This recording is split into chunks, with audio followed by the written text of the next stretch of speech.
Hi hello friends. ఈరోజు మేము చెప్పే కథ పేరు ఆస్తి పంపకం. ఒక గ్రామంలో ఒక పేదవాడికి ఇద్దరు కొడుకులు ఉండేవారు. చిన్నతనంలోనే తల్లి పోయింది.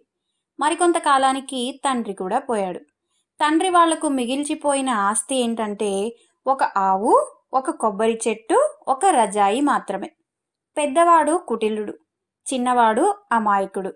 అందుచేత పెద్దవాడు తన తమ్ముడితో, తమ్ముడు, మనం మన ఆస్తిని ఇప్పుడు పంచుకోవాలి, కానీ ఆ పంచుకోవటంలో అది నాశనం కాకుండా చూసుకోవాలి.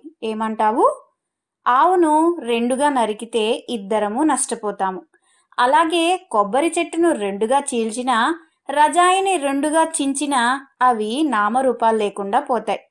అందుచేత మన ఆస్తికి ప్రమాదం లేకుండా పంచుకునే ఉపాయం నేను చెప్తాను. మన ఆవు ఉందనుకో, దాని ముందు భాగం నువ్వు చూసుకో, వెనుక భాగం నేను చూసుకుంటాను. అలాగే కొబ్బరి చెట్టు ఉంది కదా, దాని కింది భాగం నువ్వు వాడుకో, పై భాగం నేను వాడుకుంటాను. ఇక రజాయి ఉన్నది, దాన్ని పగలు నువ్వు వాడుకో, రాత్రి నేను వాడుకుంటాను. అలా చేస్తే న్యాయంగా ఉంటుంది అన్నాడు. అమాయకుడైన తమ్ముడు అన్న చెప్పిన మాటలు నమ్మి ఈ ఏర్పాటుకు ఒప్పుకున్నాడు. దీని ఫలితంగా చిన్నవాడు రోజు ఆవును మేపేవాడు, దాని ముందు భాగం కడిగేవాడు. పెద్దవాడు దాని పాలు పితికి తాను ఒక్కడే తాగేవాడు. చిన్నవాడు కొబ్బరి చెట్టుకు రోజు నీళ్లు పోసేవాడు. పెద్దవాడు దాని కాయలు కోసి తానొక్కడే తినేవాడు. చిన్నవాడు పగలు రజాయితో పనిలేదు కనుక దాన్ని ఎండలో వేసి దులిపి శ్రద్ధగా మడిచి పెట్టేవాడు. పెద్దవాడు రాత్రివేళ వెచ్చగా దాన్ని కప్పుకునేవాడు. పెద్దవాడు చిన్నవాడికి చేస్తున్న ఈ అన్యాయాన్ని ఊళ్ళో ఉండే ఒక వృద్ధుడు పసిగట్టాడు.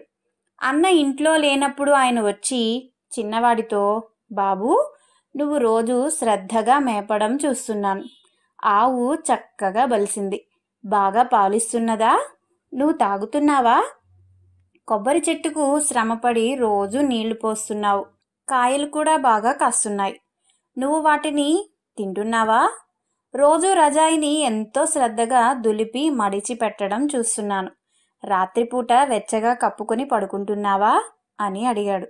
లేదండి, ఆవు ముందు భాగమే నా వంతు, వెనుక భాగం మా అన్నది. అలాగే కొబ్బరి చెట్టు కింది భాగమే నా వంతు, పైది అన్నది. రజాయి కూడా పగలే నాది, రాత్రి అన్నది అని చిన్నవాడు చెప్పాడు. బాబూ, నిన్ను అమాయకుణ్ణి చేసి మీ అన్న చాలా మోసం చేశాడు. నేను చెప్పినట్టు చేస్తివా, వాడికి బుద్ధి వచ్చి నీకు న్యాయం చేస్తాడు అన్నాడు వృద్ధుడు. ఆయన చిన్నవాడికి తాను చెప్పవలసినది చెప్పి వెళ్ళిపోయాడు.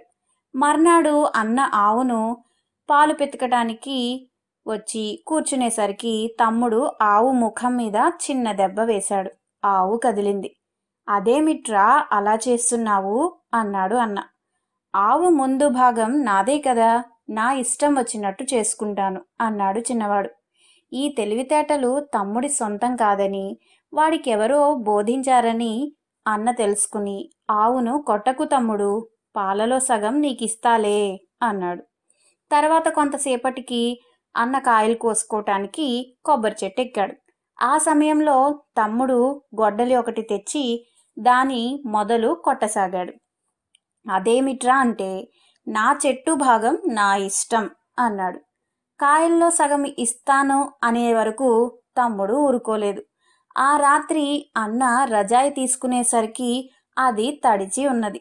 ఈ రజాయిని ఎందుకు తడిపావు, దీన్ని ఎలా కప్పుకోవటం అని పెద్దవాడు చిన్నవాణ్ణి అడిగాడు. నాకు అదే సమస్య వచ్చింది. పగలు కప్పుకుంటే రజాయి చాలా వేడిగా ఉన్నది, చల్లగా ఉండడానికి నీళ్లలో ముంచాను అన్నాడు చిన్నవాడు. రజాయిని ఎవరైనా తడుపుకుంటారా? తడిపితే అది ఎందుకు పనికిరాదు. కావలిస్తే రాత్రిపూట నువ్వు కూడా రజాయి కింద పడుకో, కానీ దాన్ని మాత్రం తడపకు అన్నాడు అన్న. అటు తర్వాత పెద్దవాడు తన తమ్ముడి పట్ల చాలా న్యాయంగా ఉంటూ వచ్చాడు. విన్నారా ఫ్రెండ్స్? మీకు నచ్చితే తప్పకుండా లైక్ చేయండి, మీ ఫ్రెండ్స్కి షేర్ చేయండి. ఇంకా మా ఛానల్ని సబ్స్క్రైబ్ చేసుకోకపోతే వెంటనే సబ్స్క్రైబ్ చేసుకోండి.